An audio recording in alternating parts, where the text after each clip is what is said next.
पारित किया जाए।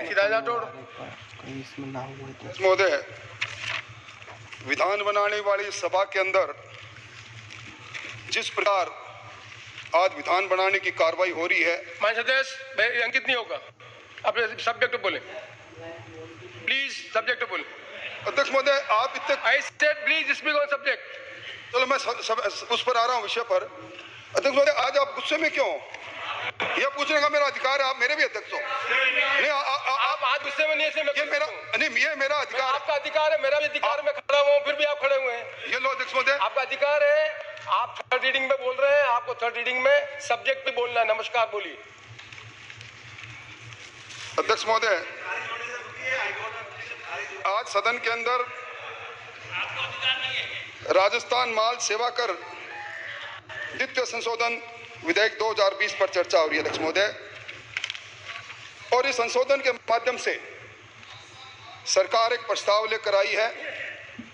राजस्थान माल और सेवा कर अधिनियम 2017 की सेक्शन 2 के खंड ग और घ के अंदर जो परिभाषा थी, जिसके अंदर संघ राज्य क्षेत्र परिभाषित किए गए थे, जम्मू कश्मीर पुनर्गठन अधिनियम 2019 और दादरा और नगर हवेली तथा दमन दीप संघ राज्य क्षेत्र विलयन अधिनियम 2019 के अनुसार इन्हें पुनः परिभाषित किया है।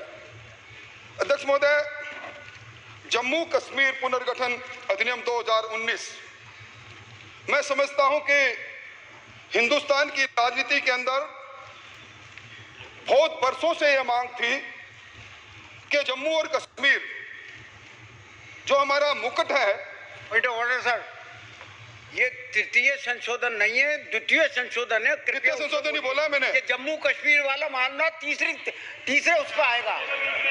आप गलत सलत किताब पढ़ रहे हो, आपको ध्यान ही नहीं है।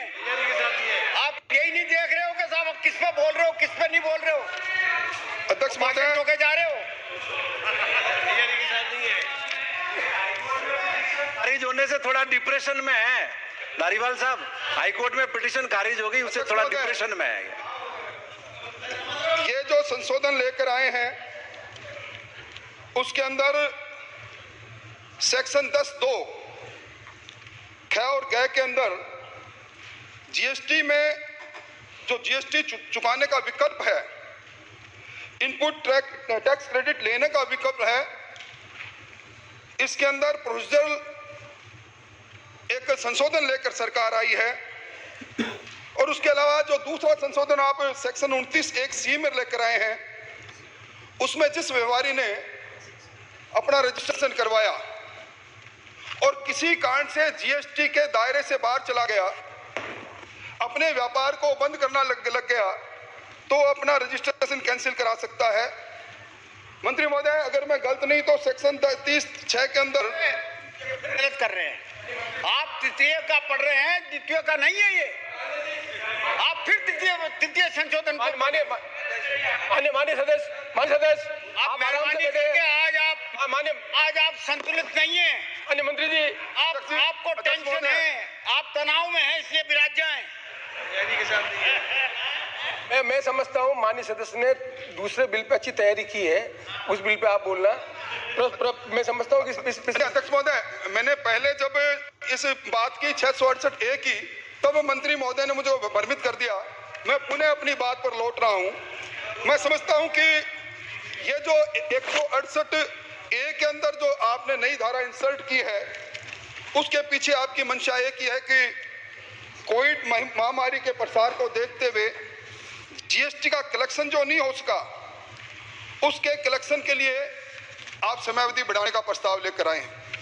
अध्यक्ष महोदय, इस हिंदुस्तान के टैक्स स्ट्रक्चर में आमूल चूल परिवर्तन तब हो गया था जब वन नेशन वन टैक्स, एक देश एक बाजार की अवधारणा पर जीएसटी इंट्रोड्यूस हुई थी, और जितने भी हमारे डायरेक्ट टैक्सेस हैं वो सारे के सारे जीएसटी के अम्ब्रेले का नीचे आ गए। अध्यक्ष महोदय, राज्य सरकार का जो ओन टैक्स रेवेन्यू है, उसमें जीएसटी, एसजीएसटी और आईजीएसटी, ये 3 मेन कंपोनेंट है। और जिस प्रकार कोरोना की वैश्विक महामारी है, निश्चित तौर पर पूरे विश्व की अर्थव्यवस्था को झकझोर के इसने रख दिया। और जो जीएसटी का कंपनसेशन है, जो वेट जब समाप्त हुआ था उसमें तय हुआ था हर वर्ष 14% की बढ़ोतरी के बाद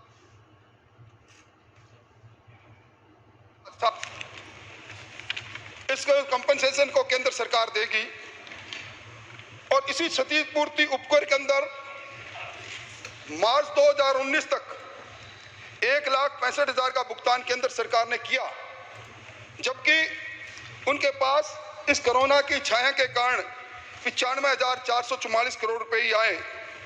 अध्यक्ष महोदय, ये सही है कि अभी आईएमएफ ने भारतीय अर्थव्यवस्था की समीक्षा की थी और कहा था कि 4 दशक के अंदर सबसे बड़ी गिरावट भारतीय अर्थव्यवस्था में आई है। और भारतीय अर्थव्यवस्था में आई, इसका अर्थ यह हुआ कि जीएसटी का जो कलेक्शन है उस कलेक्शन में कमी आई निश्चित तौर पर। और जो रेटिंग एजेंसी जो मूडीज है उसने तो यहां तक कह दिया कि इस बार जो जीडीपी है उसकी वृद्धि 0 पर आ टिकेगी। एडीबी ने इसी प्रकार का अपना सर्वेक्षण में 3.1% पर हिंदुस्तान की जीडीपी की बात कही। अध्यक्ष महोदय, कोरोना की वैश्विक महामारी के कारण राजस्थान के अंदर जो बिल आप मंत्री जी लेकर आए हैं, आप ये बताएं, क्या ये सही है कि आपने 1 अप्रैल को ये कहकर वित्त मंत्री के रूप में मुख्यमंत्री जी ने कि राजस्थान की मार्च के अंदर जो रेवेन्यू कलेक्शन है, जिसमें जीएसटी का कंपोनेंट सबसे बड़ा है, एसजीएसटी का कंपोनेंट सबसे बड़ा है, उसके अंदर 17,000 करोड़ की कमी 1 महीना जो एनुअल प्लान आपका था, योजनागत व्यय जिसको हम कहते हैं,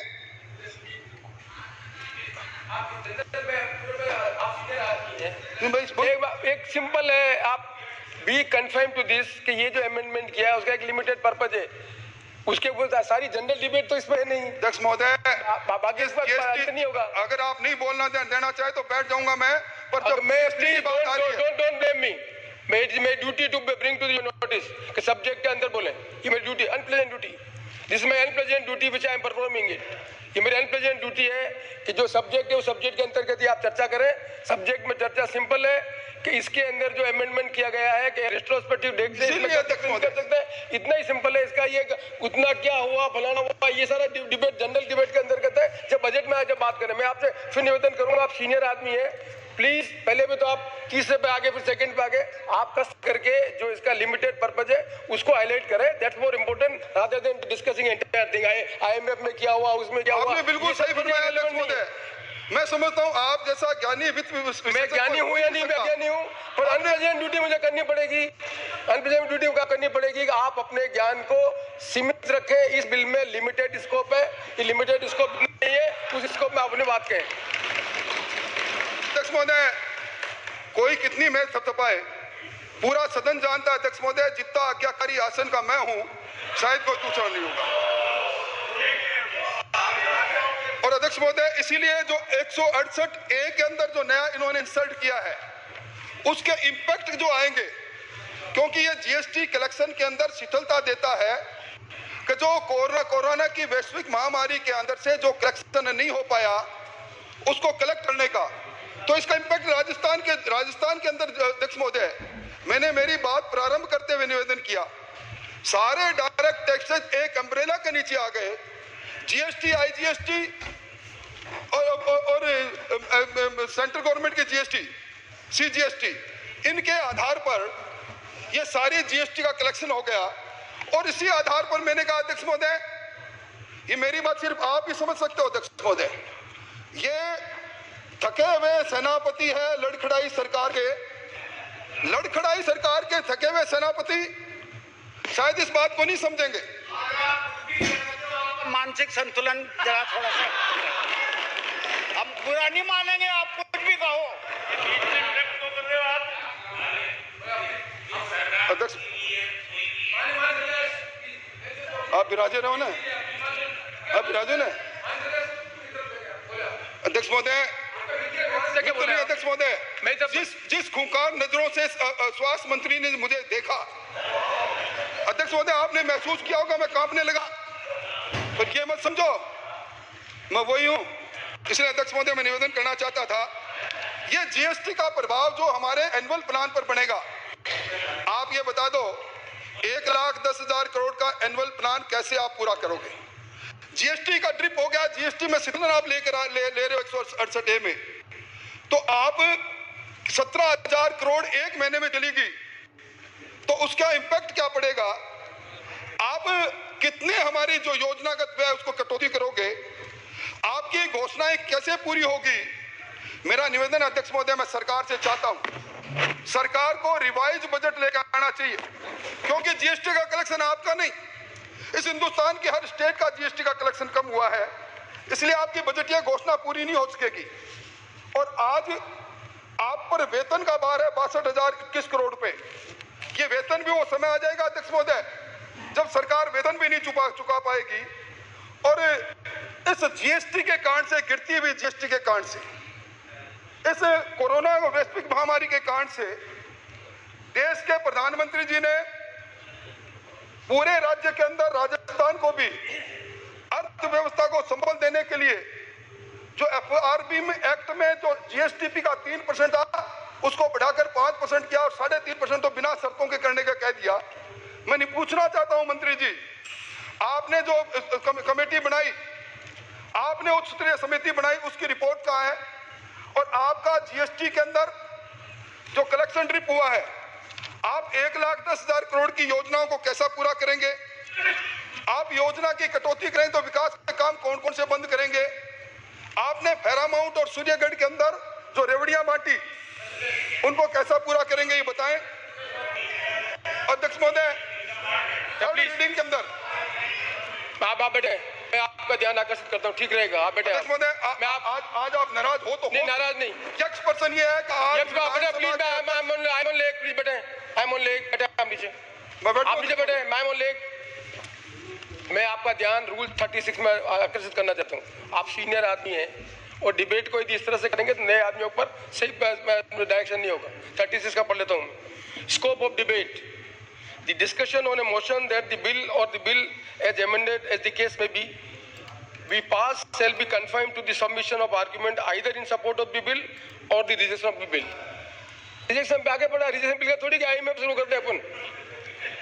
In making his speech, a member shall not refer to the detail of the bill. मैं फिर दोबारा पढ़ रहा हूँ। In making his speech, a member shall not refer to the details of the bill further than it is necessary for the purpose of his argument, which shall be of a general character. Please understand it. जितने scope है, इसलिए आप अपना wind up करिए और बात।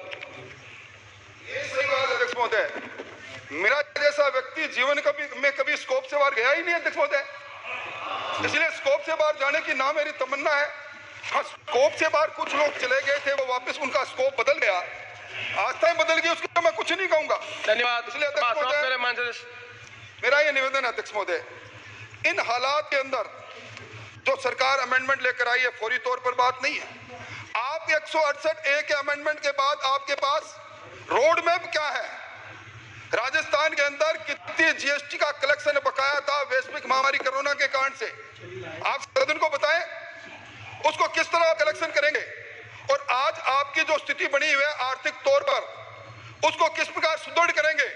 आपकी high power committee की रिपोर्ट, उसकी कमेटी की मीटिंग भी दुर्भाग्य है।